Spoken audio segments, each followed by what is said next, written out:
ibibida ko naman sa inyo ngayon yung kuwan. Yung isang lalaki na may malubhang karamdaman. Binata eh. May sakit. May sakit.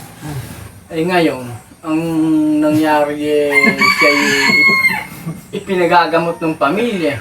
Kung saan ang nakakarating ng ospital. Hanggang sa kumukonsulta na sa mga espesyalista. Sa kabutihang palad, may isang mayaman na nag-sponsor sa kanyang karamdaman na ipapagamot daw siya. Tinulungan siya.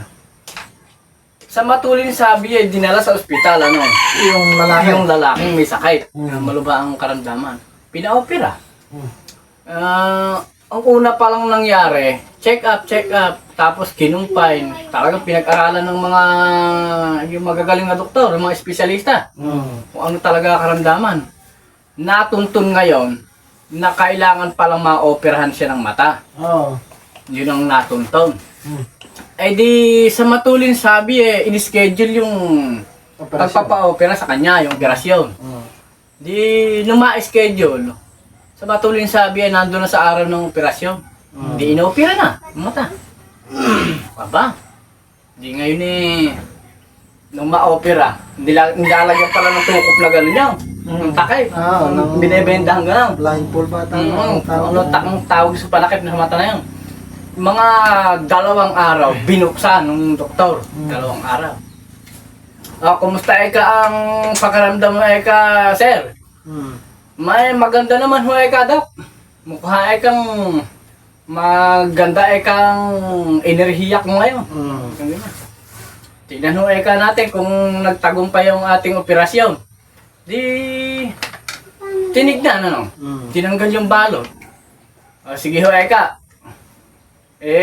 magsusulat ho ako dito sa blackboard. Sabihin nyo ho kung nakikita nyo. Nagsulat. Letter M. Nakikita nyo ho ba to? Hindi ho binura. Nilakyan ng bagya. Pero ho ba nakikita nyo na? Hindi ho ba nagtaka ni doktor? Mukha yata sa tinagal-tagal ngayon lang ako sumablay operasyon. Masama na loob ng doktor first time niyang sumablay yung iniisip niya. Sinakad na ngayon sa blackboard. Nilakyan? Dulot-dulo. Yung letra, isang letra lang yung sinusulat letter M Dulot-dulo ganyan. Sagad. Gano'n kalaki blackboard? Gano'n kalaki letra yung nalikha na sa blackboard? Pakalaki na. Ito ba nakikita mo na? Galit na yung doktor Sabi nung inoperan, hindi ito laki na ito, hindi mo pa nakikita. Gago pala hindi ikaw marunong magbasa Kahit ba nakikita ko yan. Ganyan. Di ngayon sa matuloy sabi, magaling ka na. Medyo sige maaari na ho kayong umuwi. Nag-asikaso na yung mga kamag-anak ng papeles, pauwi na, nakakakita na pala Hindi nga lang pala marunong magbasa, kanya pinipilit na di ngayon na. Paglabas ngayon nakakita ng isang babae, ganda ng babae. Kaya lang malaki bibig. Nakaw, natawa ngayon! Ipinagtawa yung babae. Sinisi ko ng mga kamag-anak, baka mahalata, magalit yung babae.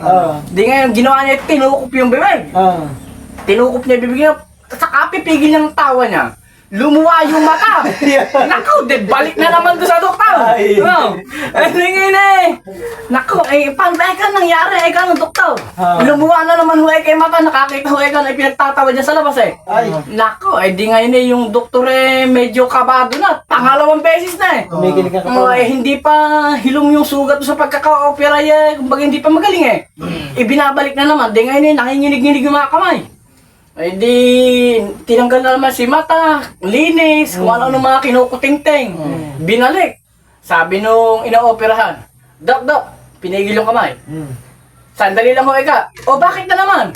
Nakikita ko na utak ko. Baliktad pala yung pagkakabit ng mata. Doon pala nakikabila. Pabaliktad pa gano'n. Yung ring na sa labas namin, nailagay rin sa loob.